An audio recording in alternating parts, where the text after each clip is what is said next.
Shalom kasih Kristus. Pasti setiap kita mengharapkan dan menginginkan adanya kebahagiaan. Saya percaya bila kita mengetahui dan tertanam dalam firman Tuhan, maka kebahagiaan akan mengikuti.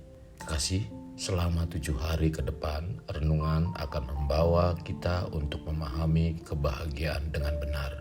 Mari kita tetap melekat dalam Tuhan melalui renungan hari ini, agar melalui firman Tuhan kita memiliki dasar yang benar sehingga kebahagiaan yang dicari didapatkan. Kita berdoa. Bapa, terima kasih buat kesempatan hari ini. Engkau memberikan kesempatan kepada kami untuk mendengarkan firman-Mu melalui renungan ini, Tuhan. Pimpin biarlah Roh-Mu yang kudus mengurapi kami semua sehingga kami dapat memahami kebenaran firman Tuhan. Tuhan bawa kami supaya firman yang disampaikan dalam setiap hari bahkan hari-hari akan datang menjadikan satu dasar dalam iman percaya kami sehingga kami semakin bertumbuh menghasilkan buah-buah yang baik untuk hormat kemuliaan nama-Mu. Ini doa kami dalam nama Tuhan Yesus kami berdoa.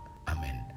Melekat dalam Tuhan bertema dasar kebahagiaan. Firman Tuhan terdapat dalam Yesaya 48 ayat 18. Demikian firman Tuhan, sekiranya engkau memperhatikan perintah-perintahku, maka damai sejahteramu akan seperti sungai yang tidak pernah kering, dan kebahagiaanmu akan terus berlimpah seperti gelombang-gelombang laut yang tidak pernah berhenti.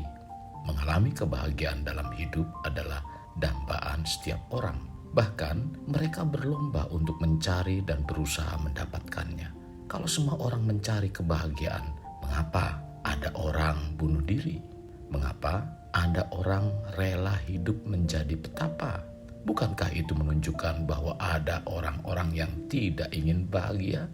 Orang yang bunuh diri, pada dasarnya mereka menginginkan adanya kebahagiaan. Kenapa orang yang bunuh diri adalah orang yang mencari kebahagiaan? Karena mereka berpikir ingin terlepas dari penderitaan yang sudah terlalu lama dialaminya.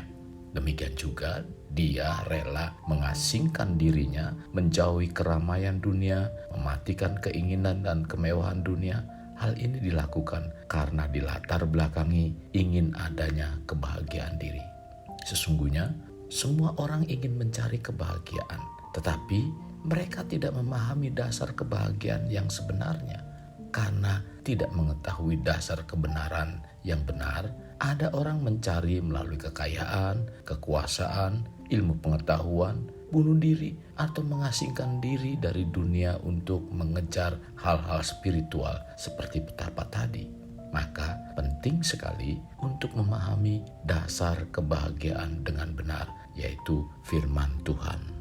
Kasih Kristus, banyak orang mengejar kebahagiaan melalui kekayaan, kekuasaan, ilmu pengetahuan, dan sebagainya. Pertanyaannya, seandainya semua ini dapat berakhir sampai akhir hayat, dapatkah dipastikan bahwa kebahagiaan tersebut akan dibawa selamanya? Keberhasilan apapun yang kita dapat raih di dunia ini tidak akan membuat kita akan memiliki kebahagiaan penuh. Kebahagiaan penuh atau kebahagiaan sejati adalah kebahagiaan yang terus melimpah seperti gelombang laut yang tidak akan berhenti. Kebahagiaan ini tidak akan kita rasakan bila kita tidak memahami dasar kebahagiaan, yaitu firman Tuhan.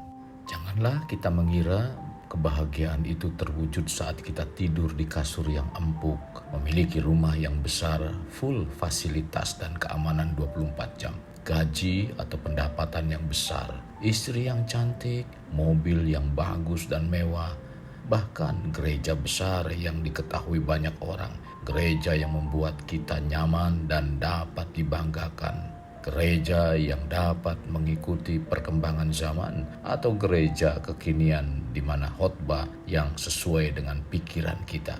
Kekasih Kristus, ingat, kebahagiaan selalu muncul dari keinginan yang ada dalam diri kita. Bila dasar hidup kita tidak benar, maka kebahagiaan kita inginkan pun tidak benar. Semuanya terasa tidak memuaskan dan terus semakin menghembuskan ketidakpuasan. Hal yang berbeda jika memiliki dasar kebahagiaannya adalah firman Tuhan dan memiliki hubungan yang benar dengan Tuhan, maka apapun yang kita alami, baik itu kekayaan ataupun kemiskinan, rumah tangga kita harmonis atau tidak, teman-teman kita baik atau jahat, usia kita muda yang penuh semangat maupun usia lanjut yang memiliki banyak masalah kesehatan, semuanya itu tidak akan bisa merampas kebahagiaan yang kita miliki. Kebahagiaan sementara di dunia ini bukanlah sesuatu yang harus dikejar sebagaimana dilakukan oleh banyak orang di dunia ini dalam konteks dan tujuan yang salah. Kebahagiaan sejati adalah dampak dari hidup taat kepada Allah dengan segala konsekuensi apapun yang mungkin terjadi di dalamnya. Entahkah mendatangkan pengalaman sukacita atau mungkin akan menghadapi tantangan. Sebaliknya, ketidakbahagiaan adalah dampak dari ketidaktaatan kepada Allah sebagaimana tercatat dalam Ulangan 28. Kasih Kristus, mari carilah Tuhan, maka kita akan hidup dalam kebahagiaan. Berbahagialah orang-orang yang memegang peringatan-peringatannya, yang mencari Dia dengan segenap hati. Tercatat dalam Mazmur 119 ayat 2. Dalam Yesaya 55 ayat 6 mengatakan, carilah Tuhan selama Ia berkenan ditemui, berserulah kepadanya selama Ia dekat. Mari jadikan firman Tuhan sebagai dasar kebahagiaan kita. Kekasih Kristus, jadikan hidup kita untuk lebih bermakna. Membangun pribadi bermakna dimulai dari pribadi kita. Kita berdoa, Tuhan terima kasih buat firman Tuhan pada hari ini, di mana Engkau mengingatkan kami agar kami memiliki dasar firman Tuhan yang kuat. Sehingga firman Tuhan yang kuat membawa kami semakin intim dengan Engkau, semakin kami mengerti arti kebahagiaan dalam kehidupan kami. Agar kami tidak salah di dalam melandasi arti kebahagiaan hidup ini Tuhan. Bukan dengan harta kekayaan, bukan dengan kekuasaan, bukan juga dengan hal-hal yang lain yang sifatnya duniawi. Tapi Tuhan mengarahkan kami agar kami fokus terhadap Engkau, agar kami ingat bahwa semua dasar dari kehidupan ini adalah kebenaran firman Tuhan yang harus semakin berakar dalam kehidupan kami, dalam hati dan pikiran kami, sehingga tindak tanduk dan perbuatan kami senantiasa membuat Engkau bersukacita karena kehidupan kami. Ini yang menjadi kerinduan kami dan kerinduan dari hati kami tentang kehidupan kami pribadi maupun anak-anak dan keluarga kami Tuhan. Dalam nama Tuhan Yesus kami berdoa. Amin. Kasih Kristus, mari kita akhiri dengan mengedahkan kedua tangan kita. Terimalah anugerah berkat dari Allah Bapa, kasih sayang daripada Yesus Kristus dan persekutuan dengan Roh Kudus yang mencurahkan berkat secara rohani, berkat secara jasmani, dan berkat secara ekonomi, di mana berkat Abraham, berkat Ishak, berkat Yakub dicurahkan dan dilimpahkan dari saat sekarang sampai Maranatha tiba, dalam nama Tuhan Yesus. Amin. Kasih Kristus, sampai jumpa di renungan berikutnya. Tuhan Yesus memberkati. Jangan lupa like, share, dan subscribe.